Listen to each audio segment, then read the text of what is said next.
2 நாளாகமம் புஸ்தகம் 14வது அதிகாரத்துக்கு திருப்பிக் கொள்ளுங்க. 2 நாளாகமம், செகண்ட் கிரானிக்கல்ஸ் சாப்டர் 14. மொத்தமாக ஒரு 3 அதிகாரம் தான் பார்க்க போகிறோம். Second Chronicles 14, 15, 16. 2 நாளாகமும் 14, 15, 16லிருந்து ஆசா என்று சொல்லக்கூடிய ஒரு ராஜாவினுடைய வாழ்க்கையை குறித்து பார்க்க போகிறோம். அதாவது இந்த செய்திக்கு என்ன தலைப்புன்னா, ஃபினிஷிங் வெல். எப்படி ஒரு ஓட்டப்பந்தயமோ எதுவோ நல்லா தொடங்கினவங்களுக்கு பரிசு கிடையாது. யார் நல்லா முடிக்கிறாங்களோ அவங்களுக்கு தான் பரிசு. அதனால ஆசா வாழ்க்கையிலிருந்து நம்ம எப்படி கற்றுக்கொள்ள முடியும்னு சொல்லி உங்களுக்கு எந்த அளவுக்கு தெரியல. நான் நிறைய பேரோட பயோகிராஃபி வாசிப்பேன் அந்த காலத்திலே. சரி, இந்த பயோகிராஃபி என்று சொல்லக்கூடிய ஒருத்தருடைய சுயசரிதையை வாசிக்கும் போது நீங்கள் பார்த்தீங்கன்னா அவங்களுடைய ஃபெயிலியர்லாம் இருக்காது. அவங்க செஞ்ச நல்ல பெரிய காரியம் மட்டும்தான் இருக்கும் அவங்க செஞ்சது. சமீபத்தில் கூட இப்போ இந்த ரீல்ஸ் நிறையா வருதுனால ஒரு ரீல் பார்த்தேன். ஒரு நடிகர்கிட்ட, ஒரு பெரிய நடிகர்கிட்ட கேட்குறாங்க, நீங்கள் சுயசரிதை ஏன் எழுத மாட்டேங்கிறீங்க அப்படின்னு கேட்டதும் அப்போ அவர் சொன்னார், நான் சுயசரிதை எழுதுனா உண்மையாக எழுதணும், நான் எழுதுனா நிறைய பேர் காயப்படுவாங்க, அதனால் நான் எழுத விரும்பலைன்னு ரொம்ப ஆனஸ்டாக ஒரு பதில் சொல்லியிருந்தார். பைபிளில் அப்படி தான் இந்த தப்பெல்லாம் மறைச்சிட்டு ஒரு நல்ல ஒரு ஆள், இவர் ரொம்ப நல்லவர் அப்படிங்கிற மாதிரிலாம் எழுதலை. அவங்களுடைய பலவீனம் என்ன, அவங்க என்ன தவறு செஞ்சாங்க, எங்கே ஃபெயில் ஆனாங்க, அவங்க எப்படி வாழ்ந்தாங்க, எது சரியாக செய்தாங்க, எல்லாவற்றையும் மிக தெளிவாக நேர்த்தியாக நமக்கு காட்டக்கூடியதான் வேத புஸ்தகத்தில் உள்ள வாழ்க்கை வரலாறு. இதில் ஒன்றும் மூடி மறைக்கிற மாதிரி எதுவுமே கிடையாது. அப்போ இந்த வேத புஸ்தகத்தில் நம்ம பார்க்கும்போது அவர்கள் எது நல்லா செய்தாங்க, எது தவறாக செய்தாங்க, அப்போ நம்ம எதை பிடித்து கொள்ளணும், எதை விட்டு விட வேண்டும் என்று கற்றுக்கொள்ளக்கூடியதாக. சவுல் தான் முதலாக இஸ்ரவேலுக்கு ராஜாவா வந்தாரு. சவுலுக்கு பின்னாடி தாவீது, தாவீதுக்கு பின்னாடி சாலமன், சாலமனுக்கு பின்பாக தேசம் 2ஆக பிரிந்து போச்சு. இது தெற்கு தேசம், வடக்கு தேசம் என்று சொல்லக்கூடியதா. வடக்கு தேசம் இஸ்ரவேல் தேசம் என்று சொல்லக்கூடியது. தெற்கு தேசத்துக்கு பேர் யூதேயா தேசம் இல்லை ஜூடா என்று நீங்க ஆங்கில வேதாகமத்தில் பார்க்கக்கூடியதாக. யூதாவும் பென்யமின் கோத்திரமும் அடங்கிய தெற்கு தேசம் மட்டும் இதுக்கு பேர் யூதேயா. மேலே உள்ள தெற்கு வடக்கு தேசத்துக்கு பேர் இஸ்ரவேல் என்று சொல்லக்கூடியதாக. இந்த தெற்கு தேசத்தை ஆண்ட 3வது ராஜா இந்த ஆசா. அப்ப சாலமன் இவர் யாரு? சாலமன் இவருக்கு கிரேட் கிராண்ட் ஃபாதர். சரியா? இவருடைய தாத்தா யாரு? ரெஹோபோம் இவருடைய தாத்தா. அப்புறம் இவருடைய அப்பா யாரு? அபிஜா என்று சொல்லக்கூடியவர். இந்த அபிஜா இவங்க அப்பாவுக்கு எத்தனை பொண்டாட்டினா 14 பேர். ஆனா அந்த குடும்பத்திலிருந்து வந்த ஒரு ஆளு ரொம்ப அருமையா தொடங்குறார். நீங்க பாருங்க, அதனால சொல்றேன், உங்க அம்மா அப்பா சரியில்லை, நான் மட்டும் நல்ல குடும்பத்துல பிறந்திருந்தேன், எங்க அம்மா மட்டும் கரெக்டா வந்துருந்தாங்கன்னா எக்ஸ்கியூஸே கிடையாது. நீங்க யாரு நான் என் குடும்பம் சரியில்லை அதனாலதான் நான் இப்படி ஆனேன் அப்படிலாம் சொல்லவே முடியாது, யாரா இருந்தாலும் சரி. ஏன்னா ஆசாவுடைய தொடக்கத்தை பார்ப்போம். 14வது அதிகாரம், செகண்ட் கிரானிக்கல்ஸ் 14, 2 நாளாகவும் 14வது அதிகாரத்தில் முதல் வசனத்திலிருந்து வாசிங்க. அபியா தன் பிதாக்களோடு நித்திரை அடைந்த பின் அவனை தாவீதின் நகரத்தில் அடக்கம் பண்ணினார்கள். அவன் ஸ்தானத்திலே அவன் குமாரனாகி ஆசா ராஜாவானான். இவனுடைய நாட்களில் தேசம் 10 வருஷம் மட்டும் அமெரிக்கையா இருந்தது. 10 வருஷம் அமெரிக்கையா இருந்தது. ஆசா தன் தேவனாகிய கர்த்தரின் பார்வைக்கு நன்மையும் செம்மையுமானதை செய்தான். நீங்க பாருங்களேன், அவங்க வந்த உடனே முதல்ல என்ன, கர்த்தருக்கு பிரியமானது செய்யறாரு. அந்நிய தெய்வங்களுடைய மேடைகளை அகற்றி, சிலைகளை உடைத்து, வெட்டி,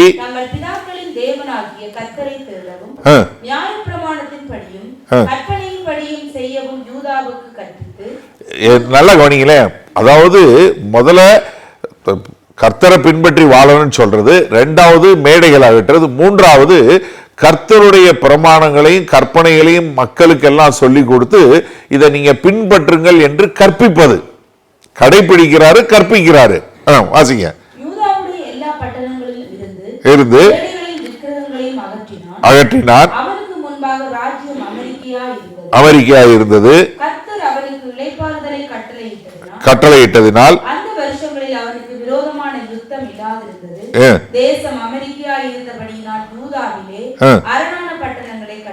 அரணான பட்டணங்களை கட்டினான். 7வது வசனம் வரைக்கும் பார்க்கும்போது என்ன பார்க்கிறோம்? ஒரு பெரிய எழுப்புதல் என்று சொல்லக்கூடிய அளவிற்கு தேசத்துல ஒரு பெரிய அமெரிக்கை என்ன ஒரு சந்தோஷம், எல்லா பக்கத்திலையும் நீங்க ஆங்கில ப்ராஸ்பரிட்டி என்று சொல்லக்கூடியதாக செல்வ செழிப்பு வருது. உடனே என்ன பட்டணத்தெல்லாம் எடுத்து கட்டக்கூடிய ஒரு காரியம். 10 வருஷம் எந்த யுத்தமும் கிடையாது. ரொம்ப ஒரு ஆச்சரியமான காரியம். ஏன்னா அந்த நாட்கள்ல ரொம்ப மோசமா இருந்த நாட்கள்ல இங்க யூதேயா தேசத்துல எந்த ஒரு இதுவும் கிடையாது. நல்ல செல்வ செழிப்பா இருக்கு. ஏன்னா கர்த்தரை தேடுறாரு, அந்நிய தெய்வங்களுடைய மேடைகளை உடைக்கிறாரு, கர்த்தருடைய பிரமாணத்தை கற்றுக் கொடுக்கிறாரு. ரொம்ப அருமையான தொடக்கம். எப்பா உங்க அப்பா ரொம்ப மோசமான ஆளு, ஆனா நீ இவ்வளவு அழகா தொடங்குறியே, ரொம்ப ஆச்சரியம். ஆசாவே உனக்கு தட்டி கொடுக்கணும், நீ ரொம்ப நல்லவன்டா அப்படின்னு சொல்லக்கூடிய அளவிற்கு. இப்ப ஆசாவுக்கு முதலாக வரக்கூடிய ஒரு சோதனை, முதலாக ஆசாவுக்கு வரக்கூடிய சோதனை என்னன்னா, இப்ப எத்தியோப்பியால இருந்து அவருக்கு எதிராக ஒரு பெரிய படை வருகிறது. நீங்க 9வது வசனத்திலிருந்து வாசிங்களேன். அவர்களுக்கு விரோதமாக எத்தியோப்பியனாகிய சேரா 10 லட்சம் பேர், 1 மில்லியன், சரியா? 10 லட்சம்ங்கிறதுக்கு 1 மில்லியன். இங்க இருக்கிறவங்களுக்கு மில்லியன்ல கணக்கு சொல்லணும். இந்தியாவில் இலங்கையில் இருக்கவங்களுக்கு 10 லட்சம் தான் புரியும். 1 மில்லியன், சரியா? 10 லட்சம் பேர் வர்றாங்க. 300 ரதங்களோட புறப்பட்டு புறப்பட்டான்.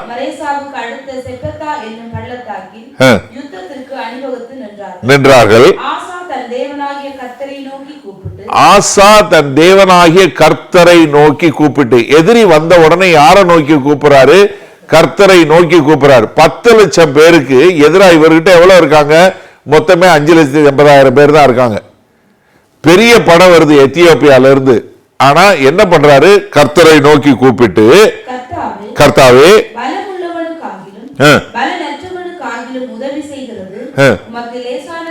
இந்த பாட்டு நல்லா பாடி இருப்பீங்க, உங்களுக்கு எல்லாருக்கும் தெரியும். இது ஆசாவுடைய ஜபம் தான். லேசான காரியம்னு ஒரு பாட்டு பாடுறீங்களா? பலம் உள்ளவன் பலனற்றவன் யாராக இருந்தாலும் உமக்கு உதவி செய்வது லேசான காரியம். இந்த வசனத்துல இருந்து அந்த பாடல் எழுதப்பட்டது, சரியா? இது ஆசாவனுடைய ஜபம். யார பார்த்து சொல்றாரு? ஆண்டவரை பார்த்து சொல்றாரு. எங்கள் தேவனாகிய கர்த்தாவே எங்களுக்கு துணை நில்லும். நல்ல கவனிங்களே, உம்மை சார்ந்து, we rely on you. ஏன்னா நாங்க உம்மை சார்ந்து இருக்கிறோம். எங்களுடைய பலத்தை சார்ந்து இல்ல, எங்களுடைய படையை சார்ந்து இல்ல. நான் யாரை சார்ந்து இருக்கிறேன்? உம்மை சார்ந்து. I rely upon you. ரொம்ப அழகா தெளிவா எழுதப்பட்டிருக்கோம். I rely on you. நான் உங்களை சார்ந்து இருக்கிறேன், உம்மை சார்ந்து. உம்முடைய நாமத்தில் ஏராளமான இந்த கூட்டத்திற்கு எதிராக வந்தோம். மேற்கொள்ள விடாதையும் என்றான். அப்பொழுது கர்த்தர் அந்த எத்தியோப்பியரை ஆசாவுக்கும் யூதாவுக்கும் முன்பாக முறியடித்ததினால். யாரு முறியடித்தா? ஆசா முறியடிக்கல, கர்த்தர் முறியடித்ததினால். ஏன்னா நான் கர்த்தரை சார்ந்து அவருடைய நாமத்தில் இருக்கிற. அப்ப யாரு விடுதலையை கொடுக்கிறா? கர்த்தர் கொடுக்கிறாரு. கர்த்தர் விடுதலை கொடுக்கிறாரு. முறியடித்ததினால் ஓடி போனார்கள்.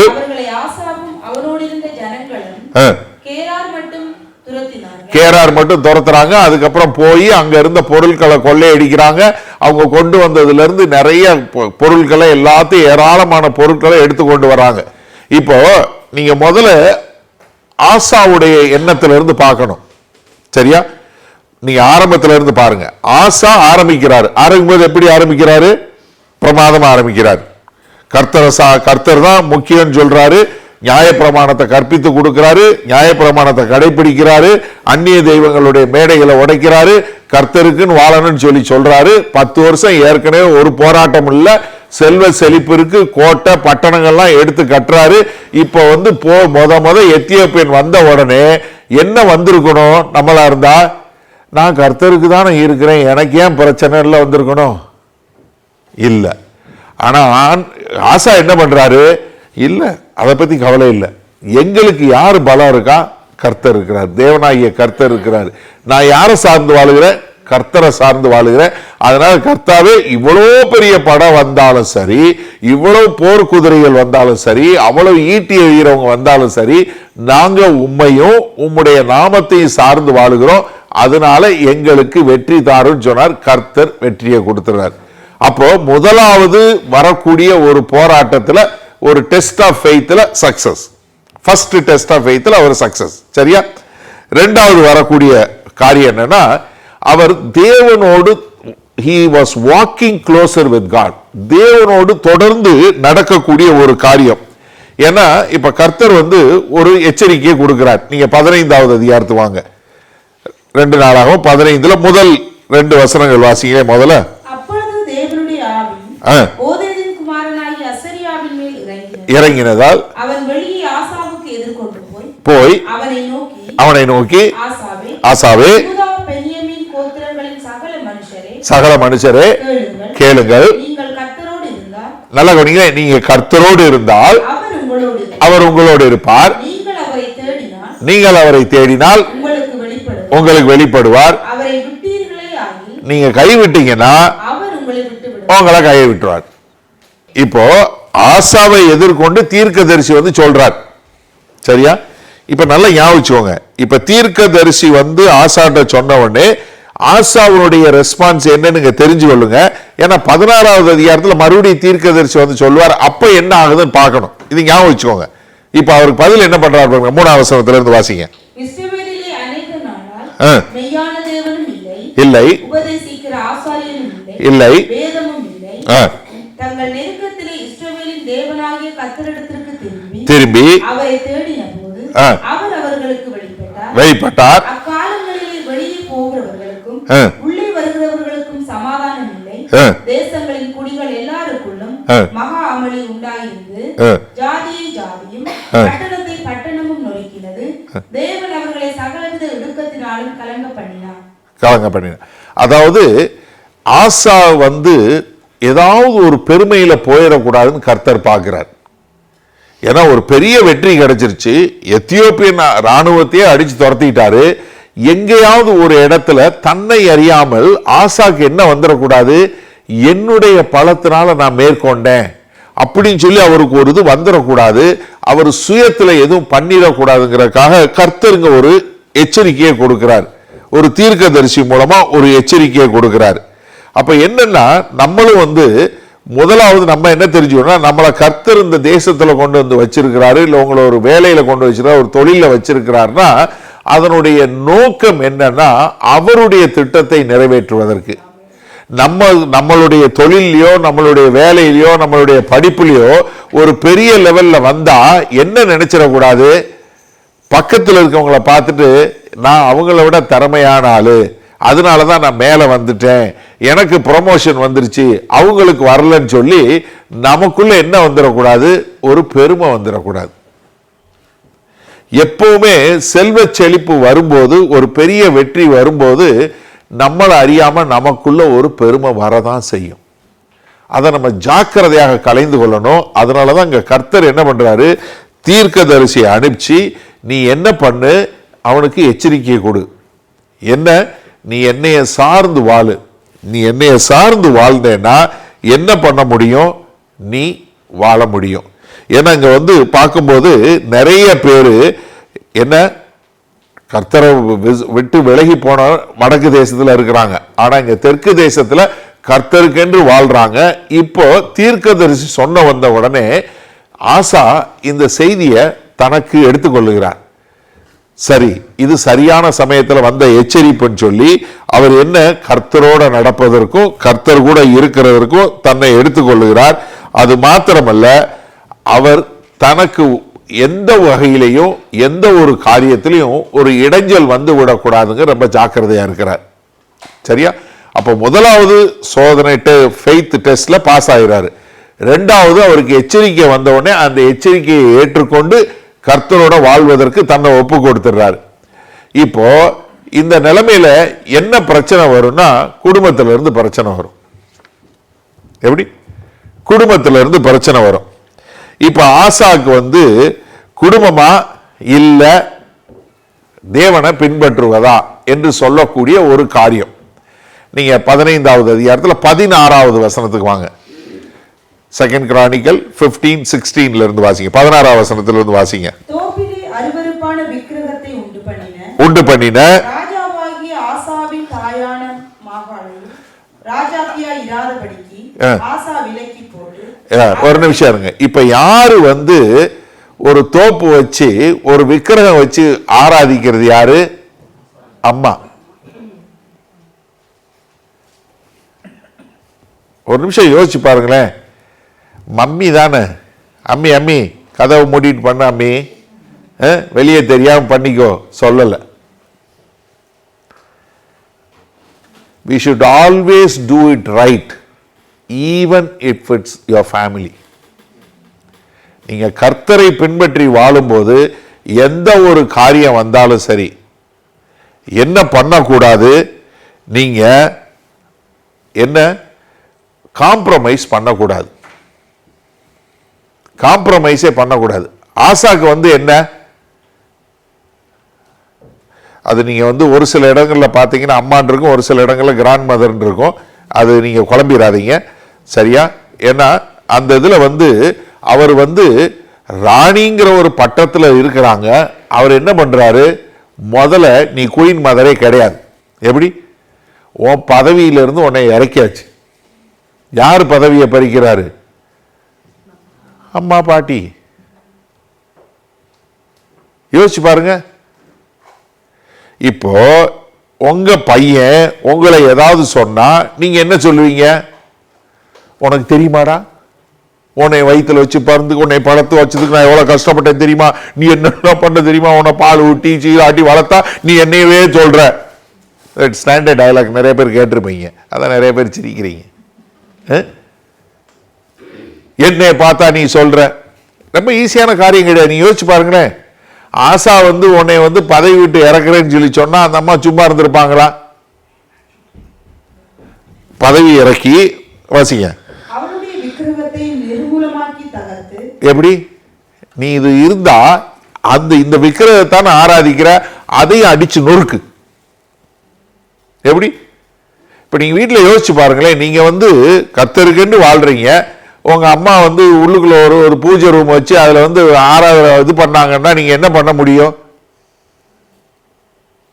அவர் சொல்றாரு, இல்ல கிடையாது, என் ராஜ்யத்துல கிடையாது. நான் கர்த்தருடைய வார்த்தையை கடைபிடிப்பேன், கர்த்தருக்கென்று வாழ்வேன்னு சொல்லியிருக்கேன். நான் மக்களுக்கு கற்பிக்க கூடியவனா இருக்கிறேன். அதனால என்னுடைய தேசத்துல செய்யக்கூடாது. அது நீ என்னுடைய தாயாக இருந்தாலும் சரி, நீ ராணியாக இருந்தாலும் சரி, கர்த்தர் தான் முக்கியம். அதனால உன்னுடைய பதவியும் போச்சு, உன்னுடைய அங்கீகாரமும் போச்சு. நீ வச்சு ஆராதிக்கிற விக்கிரக தோப்பும் அடிச்சு நொறுக்கப்படும். அடிச்சு நொறுக்கிட்டு எங்க கொண்டு போய்? கீத்ரோன் ஆறு.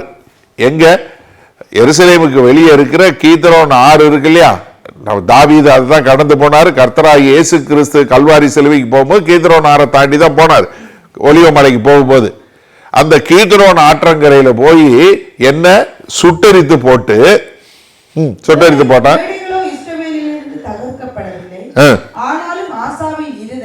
ஆனாலும் ஆசாவின் இருதயம் அவன் நாட்களில் எல்லாம் உத்தமமாய் இருந்தது. அப்ப நீங்க யோசிச்சு பாருங்களேன். இன்றைக்கு நம்ம எந்த அளவுக்கு நம்மளுடைய உறவுகள்ல நம்ம காம்ப்ரமைஸ் பண்ணாம இருக்கிறோம் கர்த்தருக்கு என்று வாழ்றதுல. சிந்திச்சு பாருங்க ஒரு நிமிஷம். ஆசா முதலாவது டெஸ்ட்ல பாஸ் ஆகுறாரு, விசுவாச சோதனையில பாஸ் ஆகுறாரு. ரெண்டாவது ஒரு எச்சரிப்பை வந்த உடனே அதை ஏற்றுக்கொண்டு நான் கர்த்தருக்கென்று வாழணும்னு சொல்லி, கர்த்தரோடு நான் சஞ்சரிப்பேன் என்று சொல்லி கர்த்தரை சார்ந்து வாழ்வேன்னு சொல்லி வாழக்கூடியது. மூணாவது தன்னுடைய குடும்பமா இருந்தாலும் சரி, நான் எந்த வகையிலையும் காம்ப்ரமைஸ் பண்ண மாட்டேன், நான் கர்த்தருக்கென்று வாழுவேன். அது குயின் மதரா இருந்தாலும் சரி, யாரா இருந்தாலும் சரி, பதவியும் கிடையாது, அவங்க பண்றதும் கிடையாது, அவங்கள ஒன்றும் இல்லாமல் மாற்றி நான் கர்த்தருக்கென்று வாழுவேன் சொல்லக்கூடிய ஒரு அருமையான காரியம். நாலாவதா என்னன்னா, இங்க ஆசா இவ்வளவு வந்த நல்ல ஆசா முதல் முறையாக கால் சறுக்கக்கூடிய இடம் எப்ப தெரியுமா? when you hold to the blessing, not to the blesser. நீங்கள் ஆசீர்வாதத்தை பிடித்து கொண்டு ஆசீர்வதிக்கிறவர் ஆசீர்வாதத்தை பிடித்து கொண்டீங்கன்னா உங்க கால் சறுக்கும். கர்த்தர் தான் எனக்கு எல்லாம் கொடுக்கிறாரு, கர்த்தர் தான் எனக்கு திறமையை கொடுத்திருக்கிறார், கர்த்தர் தான் குடும்பத்தை கொடுத்திருக்கிறார், கர்த்தர் தான் வேலையை கொடுத்திருக்கிறார், கர்த்தர் தான் பணத்தை கொடுத்திருக்கிறாரு. நான் அதை பிடித்து கொண்டு கர்த்தரை விட்டுறக்கூடாது. இது நிறைய இடங்கள்ல நம்ம பார்க்கிறோம். கல்யாணம் ஆகிற வரைக்கும் ஆண்டவரே ஆண்டவரே தெரியல, கல்யாணம் ஆன உடனே பொண்டாட்டி இல்ல புருஷன் போயிடுவாங்க. அவங்க ரெண்டு பேரும் கொஞ்ச நாள் பிள்ளை இல்லாம இருந்தாங்களா, பிள்ளை பிறந்துச்சுன்னா பிள்ளை கடவுளா மாறிடும். வேலை இல்லாம இருப்பான், வேலை கிடைச்ச உடனே வேலை கடவுளா மாறிடும். அது கான்ட்ராக்ட் பண்ணி இது பண்ணி கொஞ்சம் காசு சம்பாதிக்க ஆரம்பிச்சிட்டோம். இல்ல நீங்க பேங்க் டியூட்டி போய் பழகிட்டீங்க, அவ்வளவுதான். சர்ச்சாவது கழுதியாவது நமக்கு ஆண்டவராவது, நமக்கு தேவை காசு, அவ்வளவுதான். போடு, ஏதாவது வீக்கெண்டா ஞாயிற்றுக்கிழமை போட்டா டபுள் பே கிடைக்குதா, போடு, உடனே ஷிஃப்டா போடு. நான் கர்த்தருக்குன்னு ஊழியம் பார்க்கணும், அதெல்லாம் விட்டுரு.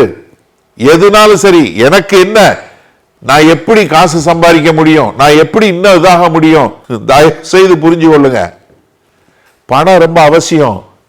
ஆனா பணம் மாத்திரம் தேவையில்லை, பணம் மாத்திரம் போதாது, கர்த்தர் தான் முக்கியம். நீங்க 16வது அதிகாரத்துல முதல் 6 வசனங்கள் பாருங்க. 16வது அதிகாரம். 30ஆம் வருஷத்திலே, இப்ப என்ன 30 வருஷம் முடிஞ்சிருச்சு. சிந்திச்சு பாருங்க, ஆசா 30 வருஷம் வாழ்ந்துட்டாரு ராஜாவா. அவர் மொத்தம் இருந்தது 43 வருஷம். சரியா? 30 வருஷம் நல்ல உண்மை உத்தமமா வாழ்ந்தாச்சு. 30ஆம் வருஷத்திலே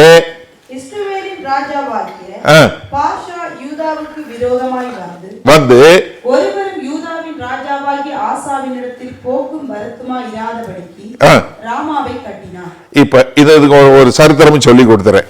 அதாவது இஸ்ரவேல் தேச மக்கள், வடக்கு தேசம் என்று சொல்லக்கூடிய இஸ்ரவேல் தேசத்துல 10 கோத்திரங்கள் இருக்காங்க. தெற்கு தேசத்துல எருசலேம் இருக்கு.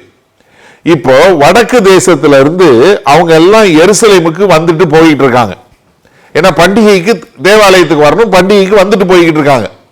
இப்ப அவங்க வந்துட்டு போயிட்டு இருக்கும் போது பாஷாக்கு என்ன வந்துருதுன்னா, நம்ம ஆளுங்க அங்க போயிட்டு வந்தாங்கன்னா இவங்க அந்த பக்கம் சாஞ்சிடக்கூடாது. எப்படி? தெற்கு தேசமாகிய யூதேயா கூட சேர்ந்துடக்கூடாது. அப்படி சேர்ந்தாங்கன்னா எனக்கு மரியாதை போயிரும் சொல்லி பாஷா என்ன பண்றாருன்னா, வடக்கு தேசமும் தெற்கு தேசமும், இஸ்ரவேல் தேசமும் யூதேயா தேசத்துக்கும் நடுவுல இருக்கிற பட்டணம் தான் ராமா. நீங்க மத்தேயு 2வது அதிகாரத்துல பாத்தீங்கன்னா, கர்த்தராகிய இயேசு கிறிஸ்து பிறந்த உடனே சாஸ்திரிகள் திரும்பி வரலன்ன உடனே பெரிய ஏரோது என்ன சொல்லுவாரு, எல்லாம் 2 வயதுக்கு உட்பட்ட பிள்ளைகள் எல்லாம் கொலை செஞ்சுன்னு சொல்லுவார். சொன்ன உடனே அங்க ராமாவிலே ஒரு அழுகுரல் சத்தம் கேட்டது. பிள்ளையே ராகேல் தன்னுடைய பிள்ளைகளுக்காக அழுது புலம்பினாலும் ஒரு வசனம் இருக்கும். இது எரேமியா தீர்க்கதரிசி சொன்ன வார்த்தை நிறைவேறும் வண்ணமாக இது நடைபெற்றதுன்னு மத்தேயு எழுதியிருப்பாரு. என்னன்னா, இந்த ராமாங்கிற பட்டணம் தான் டிபோர்டேஷன் சிட்டி. யாரெல்லாம் இப்ப இஸ்ரவேலை பிடிக்க வந்த அசிரியர்களா இருக்கட்டும், இல்ல தெற்கு தேசத்தை பிடிச்ச பாபிலோனியர்களா இருக்கட்டும், என்ன பண்ணுவாங்கன்னா வயசானவங்க எல்லாம் போட்டு தள்ளிடுவாங்க. ஆடு மாடு நல்ல வாலிப பிள்ளைகளை பூரா கொண்டு ராமாவில நிறுத்திட்டு அங்கிருந்து என்ன பண்ணுவாங்க, மொத்தமா பேட்சா அனுப்புவாங்க. 10,000 பேரு 5,000 பேருன்னு சொல்லி நாடு கடத்துவாங்க அடிமைகளா. அதுக்குதான் ராமா. இங்க என்ன பண்றாருன்னா, அங்க கோட்டை கட்டுறாரு. என்ன, ராமாவை தாண்டி இஸ்ரவேல் தேச மக்கள் யூதேயாக்குள்ள போய் எருசலேமுக்கு போக கூடாதுன்னு மதில் கட்டுறாரு. சரியா? இப்ப தொடர்ந்து வாசிங்க. அப்பொழுது ஆசா கர்த்தருடைய ஆலயத்திலும் ராஜாவின் அரண்மனையிலும் உள்ள பொக்கிஷங்களில் உள்ள வெள்ளியும் பொன்னும் எடுத்து, எங்க இருந்து எடுக்கிறாரு? கர்த்தருடைய ஆலயத்திலிருந்து பொன்னு வெள்ளியும் எடுத்து தமஸ்குவில் வாசம் பண்ணுகிற பெனாதாத் என்னும், தமஸ்கு எங்க இருக்கு? சீரியால இருக்கு. ஓகே, சீரியா ராஜாக்கு அனுப்பி, எனக்கும் உமக்கும் என் தகப்பனுக்கும் உம்முடைய தகப்பனுக்கும் உடன்படிக்கை உண்டே, இதோ வெள்ளியும் பொன்னும் உமக்கு அனுப்பினேன். இப்ப என்ன, எங்க அப்பாவுக்கும் உங்க அப்பாவுக்கும் உண்டு, என்ன உடன்படிக்கை உண்டு, நானும் நீயும் உதவி செய்யணும்னு சொல்லி இப்போ நான் என்ன பண்றேன், தேவாலயத்திலிருந்து வெள்ளியும் பொண்ணு உனக்கு அனுப்பிச்சு வைக்கிறேன். இப்ப நம்ம 2 பேருக்கும் உடன்படிக்கை வரட்டும். என்ன பண்ணணும்?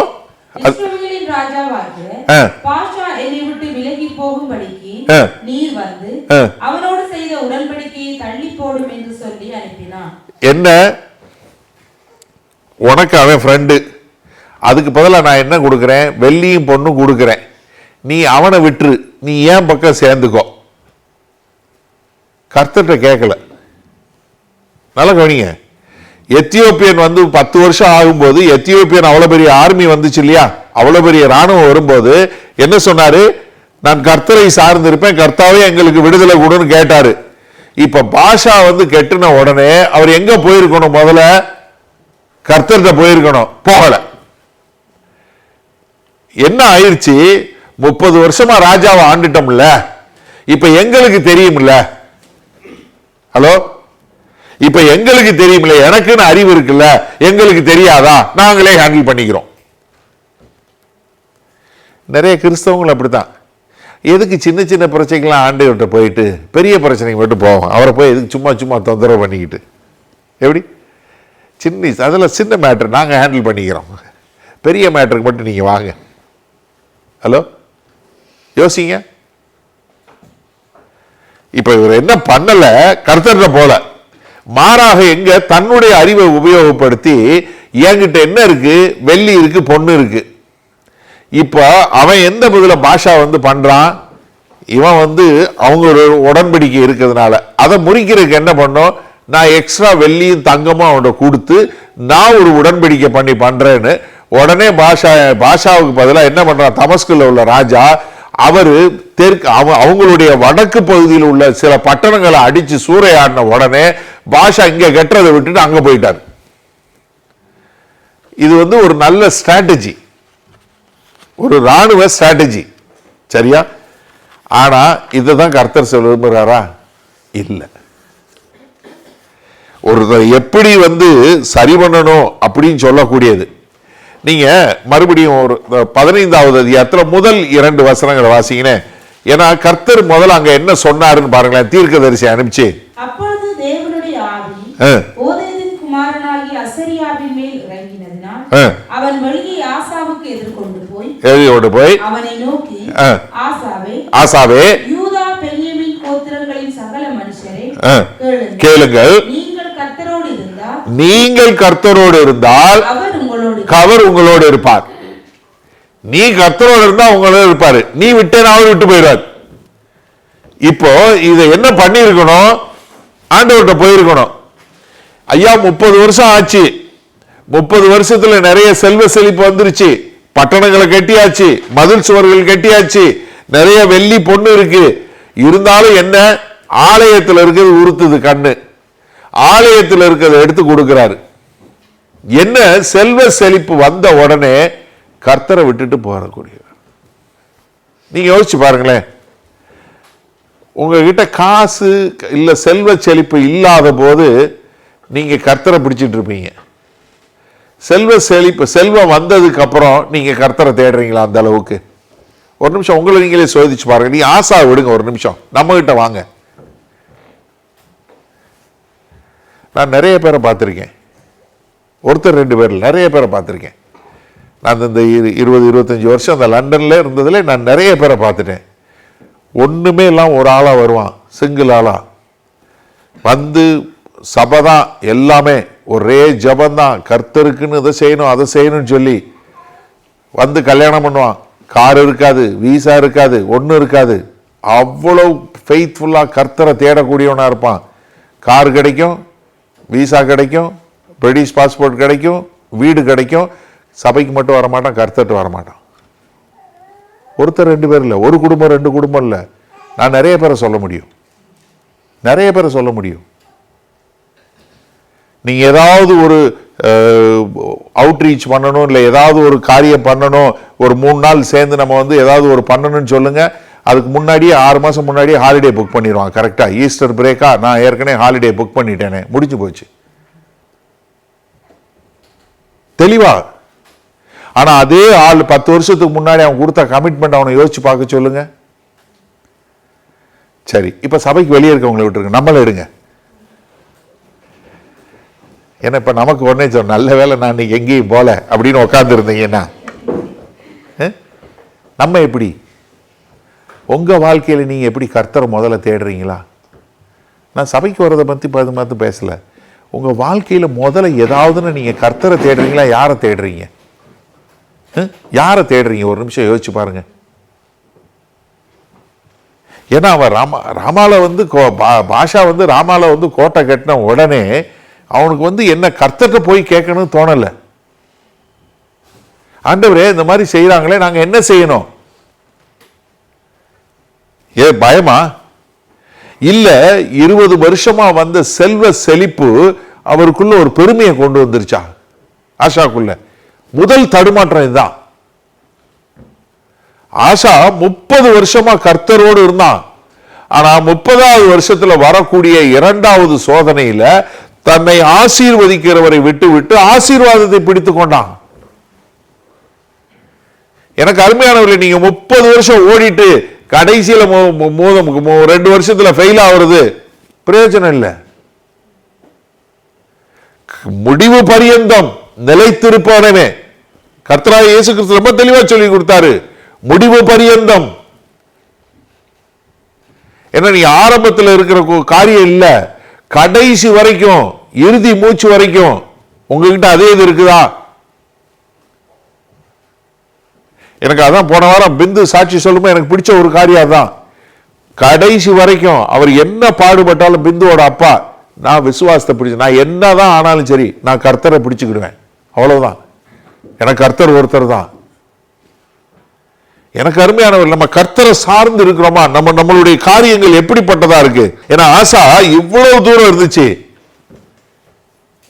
ஆனா என்ன, ரொம்ப லெகுவாக தன்னை ஆசீர்வதிக்கிறவரை மறந்து ஆசீர்வாதத்தை பிடிச்சுக்கிட்டாரு. Just like that he forgot. என்ன நோக்கத்துக்காய் கர்த்தர் என்னை வச்சாரு அப்படிங்கிற ஒரு காரியத்தை முழுவதுமாய் மறக்கக்கூடியதா கர்த்தர்ட்ட உதவிக்கு போகாம சிரியாட்ட போனார். நீங்க யார்கிட்ட போறீங்க? உங்களுக்கு ஒரு பிரச்சனைனா நீங்க முதல்ல எங்க போறீங்க? முழங்கால் போட்டு கர்த்தரை தேடுறீங்களா, இல்ல வேற யார்கிட்டயா போறீங்களா? எனக்கு அருமையான சிந்திச்சு பாருங்க. நீங்க எவ்வளவு வருஷம் கிறிஸ்தவங்கிறது முக்கியம் இல்ல, எவ்வளவு வசனம் தெரியுங்கல்ல, நீங்க எப்பொழுதும் கர்த்தரை தேடுகிறவர்களா இருக்கிறீங்களா? ஆசா தோத்த இடம் முதல் இங்கதான், இதற்கு பின்பாக ஒரே சரிவு தான். ஆசா தோத்தது இங்கதான். இதுக்கப்புறம் அவருடைய வாழ்க்கை அப்படியே ரிவர்ஸ். அடுத்து 16வது அதிகாரத்தில் 9வது வசனம் பாருங்க. இப்ப பாருங்க அவருக்கு எவ்வளவு பெருமை வருது பாருங்க. இப்ப 15வது அதிகாரத்தில் முதல் 2 வசனங்கள்ல தீர்க்கதரிசி வந்த உடனே சொன்னதை கேட்டாரு. இப்ப 16வது அதிகாரத்தில் 9வது வசனம் வாசிங்க. தம்மை பற்றி உத்தம இருதயத்தோடு இருக்கிறவர்களுக்கு தம்முடைய வல்லமையை விளங்க பண்ணும்படி கர்த்தருடைய கண்கள் பூமி எங்கும் உலாவிக் கொண்டிருக்கிறது. இந்த விஷயத்தில் மதியில்லாதவராய் இருந்தீர். இந்த விஷயத்தில் புத்தி கட்டவனா இருந்தப்பா அப்படின்னு தீர்க்கதரிசி சொல்றாரு. இது முதற்கொண்டு உனக்கு யுத்தங்கள் நேரிடும். இது முதற்கொண்டு உனக்கு யுத்தங்கள் நேரிடும். 30 வருஷமா யுத்தம் இல்ல உன்னுடைய ராஜ்யத்துல, இப்ப இருந்து யுத்தங்கள் நேரிடும். அது நிமித்தம் ஆசா ஞான திருஷ்டிக்காரன் மேல் சினந்து. எப்படி? முதல்ல ஞான திருஷ்டிக்காரன் சொல்லும்போது என்ன சொன்னாரு? அல்லேலூயா கர்த்தருக்கு ஸ்தோத்திரம்னு எடுத்துக்கிட்டாரு தீர்க்க தரிசனம் வரும்போது. இப்ப தீர்க்க தரிசனம் என்ன வருது? டேய், நீ ஒழுங்கா சொன்னபடி கேட்கல. கர்த்தருடைய கண்கள் யார் அவரை விசுவாசிக்கிறாங்களோ அவங்கள பலப்படுத்த பூமி எங்க தேடிக்கிட்டு இருக்கு. ஆனா நீ அவரை நிராகரிச்சுட்ட. அதனால இனிமேல் உனக்கு யுத்தங்கள் வரும்ன உடனே யார் மேல கோபம் வருது? தீர்க்கதரிசி மேல. இப்ப நமக்கு எப்படின்னா பாசு மேல கோபம் வரும். ஏன் எல்லாரும் மாதிரி இவர் இருக்க மாட்டேங்கிறாரு? நாம இவர் சொல்ல வேண்டிய கர்த்தர் உங்களை இடம் கொள்ளாமல் ஆசீர்வதிப்பாராக. தேவனுடைய அன்பு உங்களோடு எப்போதும் இருக்கட்டும். கர்த்தர் உங்கள் மேல் நோக்கமாயிருக்கிறார். அவர் உங்களை கடந்து போகையில் என்ன இப்படி யாரையாவது சொன்னா என்ன சுகம், இன்னும் கொஞ்சம் சொல்லுங்க, இன்னும் கொஞ்சம். கர்த்தர் உங்களை ஆசீர்வதிக்க விரும்புகிறார். அது என்னன்னே தெரியல, நானும் பார்த்துட்டேன்.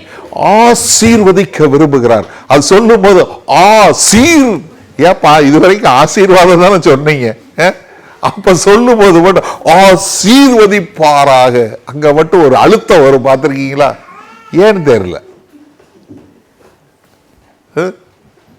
அப்படின்னு சொன்னா, ஏன்னா நிறைய களக்கூத்தாடி தான் இன்னைக்கு நிறைய பேர் இருக்கான். போதகராக இருக்கிற பேர் போதகர், சபை நடத்துறது சபை, ஆனால் பண்றது பூரா மோசமான காரியங்கள். ஏன்னா மேட்ச் தோத்தவனுக்கு ஜெபம் பண்றேன், இதுக்கு பண்றேன்னு சொல்லி, அதாவது சபையை எவ்வளவு கேவலப்படுத்த முடியும் அவ்வளவு கேவலப்படுத்திட்டு இருக்கான். இயேசு கிறிஸ்து பேரை அவ்வளவு தூஷணம் பண்ணிக்கிட்டு இருக்கான்.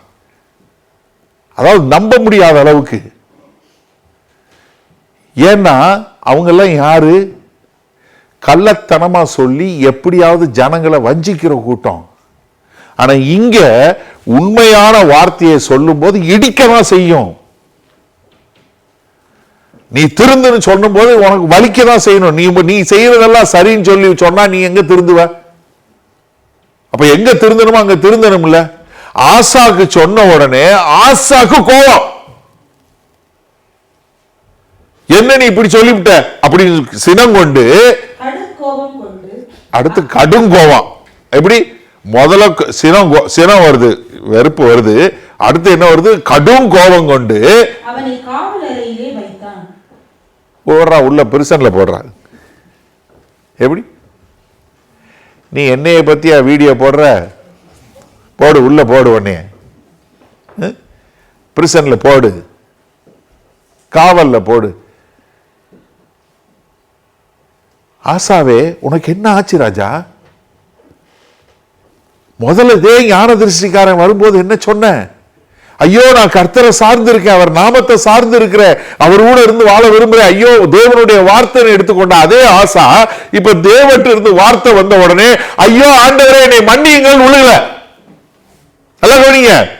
இதே ஆசா மாத்திரம் இந்த வார்த்தையை கேட்ட உடனே ஐயோ ஞான திருஷ்டிக்காரன், ஐயோ நான் பாவம் பண்ண, என்னை மன்னி, எனக்காக ஜெபம் பண்ணு கீழே விழுந்திருந்தாலும் கர்த்தர் மன்னிச்சிருப்பாரு. கர்த்தர் நிச்சயமா அவனுடைய ஜெபத்தை கேட்டு அவனை மன்னித்து அவனுக்கு ஒரு காரியத்தை செஞ்சிருப்பாரு. ஆனா மாறாக என்ன வரல? அது கேட்க வரல. என்ன பண்றாரு? அவனை சினம் கொண்டு ஆளை தூக்கி காவல்ல வைக்கிறாரு. காவல்ல வைத்து இது அல்லாமலோ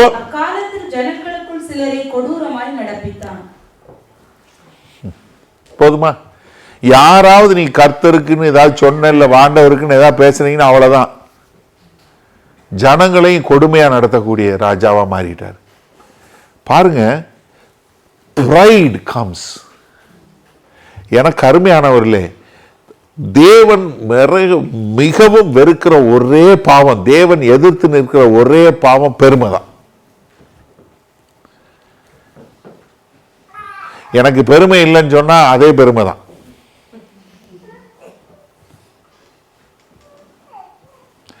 எனக்கெல்லாம் பெருமை இல்லைனே அப்படின்னா முடிஞ்சு போச்சு. நம்ம எல்லாருக்குள்ளேயும் வரும். இல்லைண்ணே நான் சும்மா வீட்டில் தானே இருக்கிறேன் அப்படின்னு சொன்னீங்கன்னா நீங்க சொல்லுவீங்க, நான் மட்டும் சாம்பார் வச்சேன்னா முடிஞ்சு, அவ்வளோதான். வேற ஒன்றும் இல்லை, வெளியெல்லாம் வேணாம், நம்ம சபைக்குள்ளே எடுங்க. டீ குடிக்கும் போது இன்னைக்கு யாரு டீ போட்டா, இன்னும் கொஞ்சம் சுகர் கூட இருக்கோ குறையா இருக்கோ ஏதோ ஒன்று சொல்லிட்டு இருந்தேன், நான் மட்டும் டீ போட்டேன். மனசுக்குள்ள என்ன தெரியுமா சொல்லிங்க? குடிக்கும்போது நான் டீ போட்டால் எப்படி இருக்கும், என்ன இவங்களுக்கெல்லாம் போட தெரியல.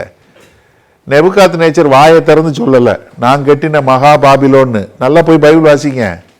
மனசுக்குள்ளதான் சொன்னாரு, நான் கட்டின இந்த மகா பெரிய பாபிலோன். அடி சொடேர்னு விழுந்துச்சு மனசுக்குள்ள நினைக்கும் போதே. வெளியே சொல்லணும்னு அவசியம் கிடையாது. ஆசாக்கு வந்தது பெருமை. அதனால என்ன, கர்த்தருடைய வார்த்தையை நிராகரிச்சான். அது மாத்திரமல்ல, கர்த்தருக்கு எதிரான காரியங்களை செய்யக்கூடிய ஒரு ஆளா மாறினாரு. கடைசியா எப்படி நல்லபடியா முடிக்கிறது? ஆனா இவர் எவ்வளவு கேவலமா முடிச்சாரு பாருங்க. 11வது வசனத்துல 16வது அதிகாரம் 2 நாளாகமோ 16, 11 பாருங்க.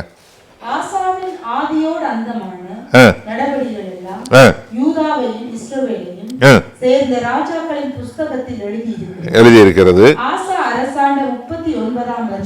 39ஆம் வருஷத்திலே தன் கால்களில் வியாதி கண்டு அவன் நோவு மிகவும் உக்கிரமா இருந்தது. நல்ல கவனிங்களேன், கால்ல காய வந்து நோவு உக்கிரமா வந்துருச்சு. ஏறக்குறைய 1 வருஷம் அவனுக்கு சுகம் இல்லை. நீ யோசிச்சு பாருங்க, இந்த ராஜா, நீங்க அந்த ஆசாவா இருந்தா உங்களுக்கு காலில் வியாதி வந்த உடனே நீங்க யாரை தேடி இருப்பீங்க?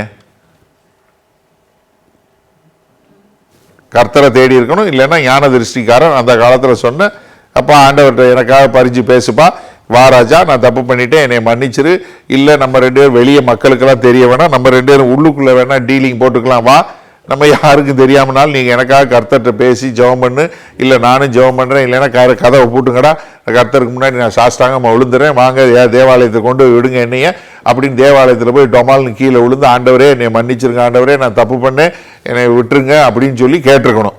அதுவும் கேட்கல.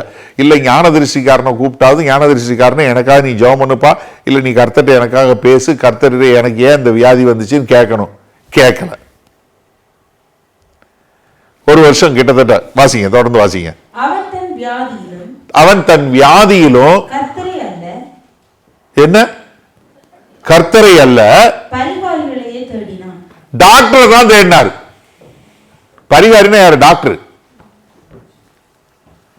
ஹலோ, தனக்கு சுகம் இல்லை, ஏன்னா கர்த்தருக்கு எதிராக பாவம் பண்ணா, அதனால கர்த்தருக்கு எதிராக வந்ததுனால வியாதி வந்துச்சு.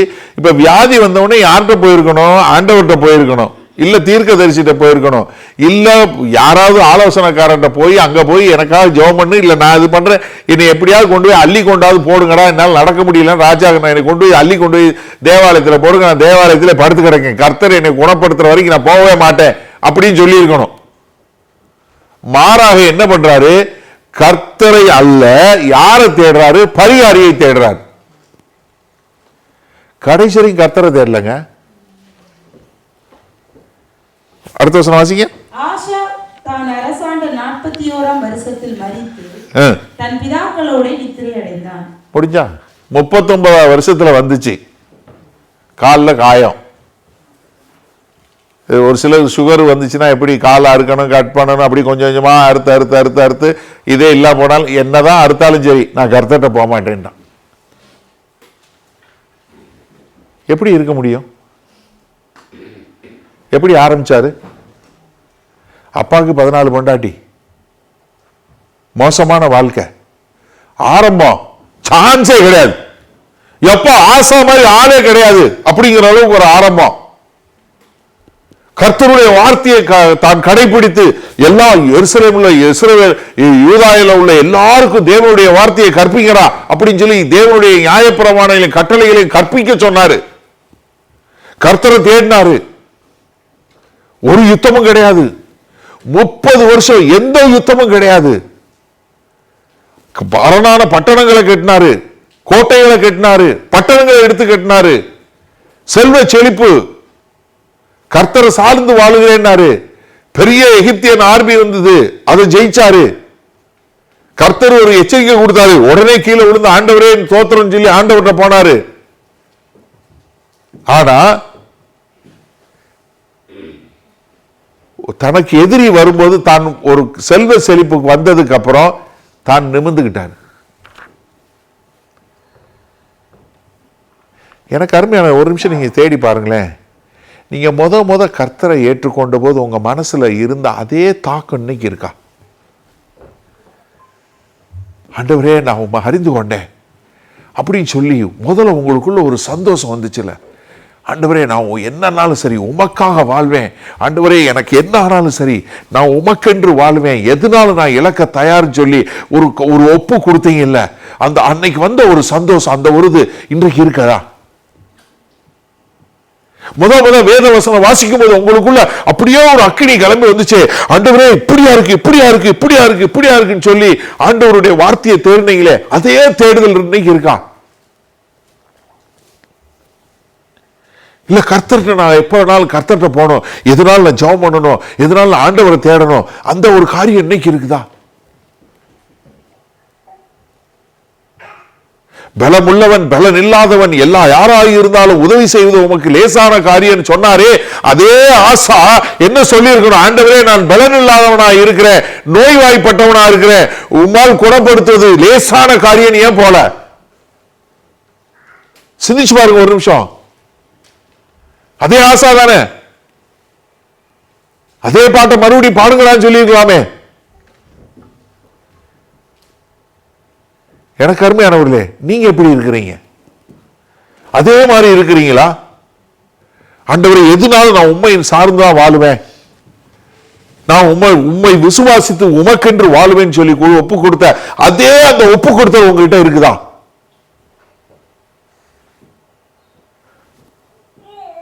ஏன்னா நம்ம வாழ்க்கையில கொஞ்சம் கொஞ்சமா மேல வர வர குடும்பம், பிள்ளைங்க, அப்புறம் வீடு, அப்புறம் தொழில், அப்புறம் இது வர வர கொஞ்சம் கொஞ்சமா கர்த்தர்ட்ட இருந்து நம்ம பிரிஞ்சு போகக்கூடாது.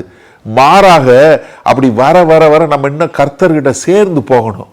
ஆண்டவரே, நான் என் குடும்பத்தை எப்படி நடத்தணும் சொல்லிக் கொடுங்க, என் பிள்ளைகளுக்கு எப்படி பாடத்தை சொல்லிக் கொடுக்கணும் சொல்லிக் கொடுங்க, எனக்கு ஒரு மனைவியை கொடுத்துருங்க, எனக்கு ஒரு கணவனை கொடுத்துருக்கீங்க, நாங்கள் எப்படி ஒன்றா செய்ய முடியும், எங்களை நம்பி ஒரு பிள்ளையை கொடுத்துருக்கீங்க, இந்த பிள்ளையை எப்படி வளர்க்கணும் அதை சொல்லிக் கொடுங்க, இந்த பிள்ளைக்கு நாங்கள் எப்படி போதிக்கணும் அதை சொல்லிக் கொடுங்க, நாங்கள் எப்படி எங்களுடைய தொழிலை உபயோகப்படுத்தணும், எப்படி நாங்கள் எங்கள் நேரத்தை செலவு பண்ணணும், நாங்கள் எப்படி எங்களுடைய பொருளாதாரத்தை இது பண்ணணும், எதற்காக எங்களை பிடிச்சு கொண்டீங்க, அந்த நோக்கத்தை நாங்கள் விட்டுறக்கூடாது அப்படின்னு ஒவ்வொரு நாளும் தேவனுடைய நோக்கத்தை திட்டத்தை அறிகிறவங்களா வந்தீங்கன்னா நீங்க கடைசியில் சரியா முடிப்பீங்க. இல்லைன்னா நீங்களும் ஆசா மாதிரி போயிருவீங்க. 30 வருஷம் கர்த்தரை பின்பற்றின ஆசா 31 வருஷத்துல போனாரு. 39 வருஷத்துல காயம் வந்துச்சு. 41 வருஷத்துல செத்து போயிட்டார். ஆசா finished so poorly. ரொம்ப கேவலமாக முடித்து விட்டு போனார் வாழ்க்கையை.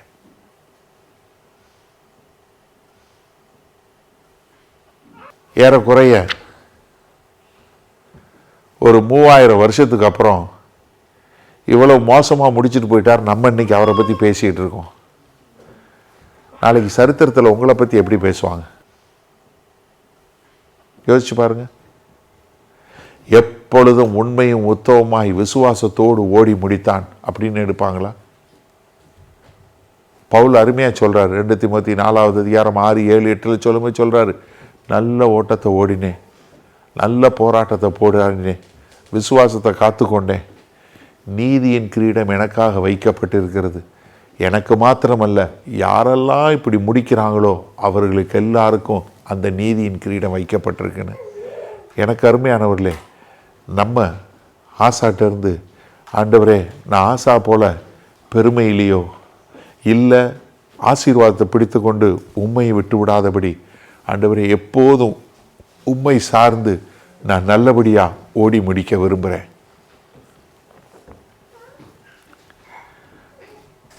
ரெண்டாயிரத்தி 12 ஒலிம்பிக்ஸில் ஜமைக்கன் டீம் ரிலே ரேஸில் ஜெயிச்சிரும்னு எதிர்பார்த்தாங்க. முதலாக ஓடினவர் ரொம்ப சூப்பராக ஓடி 4x100 மீட்டர்ஸ் ரிலேயில் முதலாவது ஓடினவர் ரொம்ப அருமையாக ஓடி எல்லாரை காட்டிலும் I think somewhere around 2 seconds என்னமோ எக்ஸ்ட்ரா கொடுத்தாரு. ஆனால் கடைசியாக ஓடினவர் ரொம்ப மோசமாக ஓடி அவங்க டீமுக்கு கிடைக்க வேண்டிய கோல்டு மெடலில் எந்த மெடலுமே கிடைக்காம போயிடுச்சு. நமக்கு முன்னாடி இருந்தவங்க கர்த்தரை அறிஞ்சு கொண்டாங்க, நம்ம கையில் கிடைச்சிருக்க வேத வசனத்தை மொழிபெயர்த்து கொடுத்தாங்க. நமக்கு முன்னாடி இருந்தவங்க நமக்கு கர்த்தருடைய பாடத்தை சொல்லி கொடுத்துட்டு போயிருக்காங்க. நம்ம என்ன மாதிரி முடித்து நம்ம மற்றவங்களுக்கு கடத்தி கொண்டு செல்ல போகிறோம்? How to you want to finish? நீங்கள் எப்படி முடிக்க விரும்புகிறீங்க? ஆசா நமக்கு ஒரு பெரிய எச்சரிப்பு. ஆண்டவரே, நான் எக்காலத்திலையும் என் சுயத்தை நம்பிடக்கூடாது, எந்த காலத்துலேயும் நான் வீண் பெருமையில் போயிடக்கூடாது. எனக்கு என்னை ஆசீர்வதிக்கிறீங்க, எனக்கு செல்வத்தை கொடுக்குறீங்க, எனக்கு வாகனத்தை கொடுக்குறீங்க, எனக்கு வீடை கொடுக்குறீங்க, எல்லாம் கொடுக்குறீங்க. ஆனால் நான் அதை பிடிச்சிக்கல ஆண்டவரே, நான் உண்மை சார்ந்து வாழுகிறேன், நான் உமக்கென்று வாழ விரும்புகிறேன், எப்பொழுதும் உண்மை மாத்திரமே பிடித்து கொண்டு ஓட விரும்புகிறேன்னு சொல்லி நம்மளை ஒப்பு கொடுத்து ஜெயிப்போமா? எனக்கு அருமையானவர்களே, நம்ம நல்லபடியாக முடிக்கணும். இந்த செய்தியை கேட்கிற ஒவ்வொருவரும், ஒருவேளை நீங்கள் ஆன்லைனில் கேட்குறவங்களா இருந்தால், நீங்கள் முடிக்கும்போது நல்லபடியாய் முடித்து, பவுல் சொன்னது போல் நல்ல போராட்டத்தை போராடினேன், நல்லபடியாய் ஓட்டத்தை ஓடி முடிச்சேன்னு சொல்லக்கூடியதா? Shall we finish well? ஒரு குட் நியூஸ், நீங்கள் இதுவரைக்கும் எப்படி வாழ்ந்தீங்கன்னு முக்கியம் இல்லை. இன்றைக்கு you can make a new beginning. இன்றைக்கி ஒரு புது தொடங்க முடியும். நீங்கள் இதுவரைக்கும் எப்படி வாழ்ந்தீங்கன்னு இல்லை, ஆண்டவரே இன்றைக்கு ஐ வாண்ட் டு ரீசெட் என்னுடைய ப்ரையாரிட்டிஸ், என்னுடைய முதன்மையான காரியங்கள், என்னுடைய நோக்கங்கள் எல்லாவற்றையும் ஒரு ரீசெட் பட்டன் பண்ணி இன்றைக்கி நான் மறுபடியும் மாற்ற விரும்புகிறேன். ஆதியிலிருந்து அதே அன்பு என் இருதயத்தில் ஊற்றப்படட்டும் ஆண்டவரே. எனக்கு ஆதியிலிருந்து அதே கமிட்மெண்ட் எனக்குள்ளே வரட்டும் ஆண்டவரே. நான் என்னை ஒப்பு கொடுக்க விரும்புகிறேன் ஆண்டவரே. நான் நல்லபடியாய் முடிக்க விரும்புகிறேன். நான் முந்தி மாதிரி இல்லை ஆண்டவரே. நான் இப்போ மறுபடியும் என்னை மாற்றுங்க ஆண்டவரே. ஏதோ என்னுடைய வேலை, என்னுடைய பொருளாதாரம், என்னுடைய குடும்பம் அப்படின்னு சொல்லி நான் நிறைய விஷயங்களில் நான் அப்படியே போயிட்டேன். ஆனால் இன்றைக்கு நான் மறுபடியும் அதே இடத்துக்கு வர்றேன் ஆண்டவரே. ஆம் தகப்பனே, இதோ ஆசா 30 வருஷத்தில் இருந்தது போல் நான் போயிடக்கூடாது ஆண்டவரே. நான் மறுபடியும் என்னைய I want to reset, I want to recalibrate. நான் மறுபடியுமா என்னை திருத்தி ஆண்டவரே இன்றைக்கு ஒரு புதிய தொடக்கம் தொடங்கி நான் நல்லபடியாக முடிக்க விரும்புகிறேன்னு சொல்கிறவங்க இருக்கிற இடத்துல எலும்பி ஒரு ஜெபம் பண்ணிட்டு எலும்பி நில்லுங்க. நான் உங்களுக்காக ஜெபிக்கிறேன். ஆமாம், ஏதோ நான் வந்தோம் போனோம் கேட்டோன்னு இல்லாதபடி, Lord I want to finish well. ஆமாம் ஆண்டவரே, நான் நல்லபடியாய் முடிக்க விரும்புகிறேன் ஆண்டவரே. எனக்கு இன்னைக்கு ஒரு புது கிருபை கொடுங்க ஆண்டவரே. I want to reset today oh lord. ஆமாம் ஆண்டவரே, என்னுடைய குடும்பம், என்னுடைய வேலை, என்னுடைய தொழில் இப்படின்னு சொல்லி அநேக காரியங்களை குறித்து ஆண்டவரே, அநேக காரியங்கள் என்னுடைய சிந்தையை ஆண்டவரே, என்னுடைய நேரத்தை ஆண்டவரே, என்னுடைய ப்ரையாரிட்டிஸை மாற்றிருச்சு ஆண்டவரே. ஆனால் இன்றைக்கு நான் புரிந்து கொண்டேன், ஒரு சின்ன விலகல், ஒரு சின்ன வழி விலகல் என்னை கொண்டு போய் எங்கேயோ சேர்த்தணும்னு பார்த்துட்டேன் ஆண்டவரே. அதனால ஆண்டவரே, நான் இன்றைக்கு அப்படி இருக்க விரும்பல ஆண்டவரே. ஆசாவை போல நான் முடிக்க விரும்பல ஆண்டவரே. பவுலை போல ஆண்டவரே, இயேசு கிறிஸ்துவை போல நான் எனக்கு கொடுத்த எல்லா வேலைகளையும் நான் செய்து முடித்து விட்டேன் என்று யோவான் 17வது அதிகாரத்தில் இயேசு கிறிஸ்து சொன்னது போல ஆண்டவரே, நான் முடிக்கும் போது அப்படிப்பட்ட ஒரு காரியமாய், ஆமா ஆண்டவரே, இதோ அப்போஸ்தலனாகிய பவுல் சொல்லு போல, இதோ நான் பானபலியாய் வார்க்கப்பட்டு போனேன், என்கிட்ட ஒண்ணுமே இல்லைன்னு சொல்லது போல ஆண்டவரே, நான் அப்படி முடிக்க விரும்புகிறேன். எனக்கு தேவை உம்முடைய கிருபை என்று சொல்லி ஜெபிப்பீர்களா? வல்ல பிதாவே, இதோ எழுப்பி நிற்கிற எனக்கு அருமையான சகோதர சகோதரி ஒவ்வொருவருக்காய் நான் ஜெபிக்கிறேன் ஆண்டவரே. இதோ அந்த செய்தியை கேட்கிற ஒருவரும் ஆண்டவரே, அந்த முடிவு எல்லைக்கு முன்பாக முடித்து விடாதபடி ஆண்டவரே, நல்லபடியாய் அவர்கள் முடிக்க எங்கள் தேவன் கிருபை பாராட்டுங்க ஆண்டவரே. எப்பொழுதும் உம்மை மாத்திரமே சார்ந்து ஆண்டவரே, உமக்கென்று வாழ்ந்து, ஆமா ஆண்டவரே, let them finish well o Lord. ஆமா ஆண்டவரே, ஆசா எங்களுக்கு ஒரு எச்சரிக்கையாய் எடுத்துக்கொண்டு நாங்கள் நல்லபடியாய் ஓடி முடிக்க எங்களுக்கு கிருபையும் இரக்கமும் பாராட்ட வேண்டுமாய் இயேசு கிறிஸ்துவின் உன்னத நாமத்தினால் ஆசீர்வதித்து ஜெபிக்கிறோம் ஜீவனுள்ள வல்ல பிதாவே, ஆமென். கிறிஸ்துவுக்குள் பிரியமானவர்களே, இதோ மீண்டுமாய் உங்களை சந்திப்பதில் பெரும் மகிழ்ச்சி அடைகிறேன். அந்த ஜனவரி மாதம் ப்ரீச்சர்ஸ் ட்ரைனிங் கேம்ப் என்று சொல்லக்கூடிய ஒரு காரியத்தை நம்ம சென்னையில் வச்சுருந்தோம். இனி அடுத்த ப்ரீச்சர்ஸ் ட்ரைனிங் கேம்ப், போதிக்கிறவர்களுடைய பயிற்சிவிக்கும் கூட்டம் வருகிற ஆகஸ்ட் மாதம் 15, 16, 17, 18 இந்த 4 நாட்கள் 2024 ஆகஸ்ட் 15 18 வரை அட்டப்பாடி என்ற சொல்லக்கூடிய ஒரு கோயம்புத்தூருக்கு வெளியே உள்ள ஒரு பகுதியில் நடைபெறப் போகிறது. இது கோயம்புத்தூரிலிருந்து ஒரு 20-30 கிலோமீட்டர் தூரத்தில் இருக்கிறது. ஆகஸ்ட் மாதம் 15 18 வரை. இப்போ நான் பேசிகிட்டு இருக்கும்போது கீழே உங்களுக்கு அதனுடைய பேனர் வரும். அதில் உங்களுக்கு கான்டாக்ட் நம்பர் இருக்கும். நாங்கள் போன தடவை மாதிரியே சொற்ப இடங்கள் மாத்திரம்தான் இருக்குது. அதனால் நீங்கள் எல்லாரும் ரெஜிஸ்டர் பண்ண வேண்டியது அவசியம். கீழே உங்களுக்கு இந்த டிஸ்கிரிப்ஷனில் கூகுள் ஃபார்ம் கொடுத்துருப்போம். அதை நீங்கள் ஃபில் பண்ணி அனுப்பிச்சிங்கன்னா நீங்கள் யாரெல்லாம் தகுதி உள்ளவர்களோ அவர்களை மாத்திரம்தான் நாங்கள் எடுத்துக்கொள்வோம். எல்லாரையும் சேர்க்கறதில்ல. அதனால் நீங்கள் இதற்கு விண்ணப்பம் பண்ண வேண்டும். அந்த விண்ணப்பத்தை கொடுத்தீங்கன்னா உங்களுக்கு நாங்கள் அதுக்கு ஒரு அட்மிஷன் கொடுப்போம்.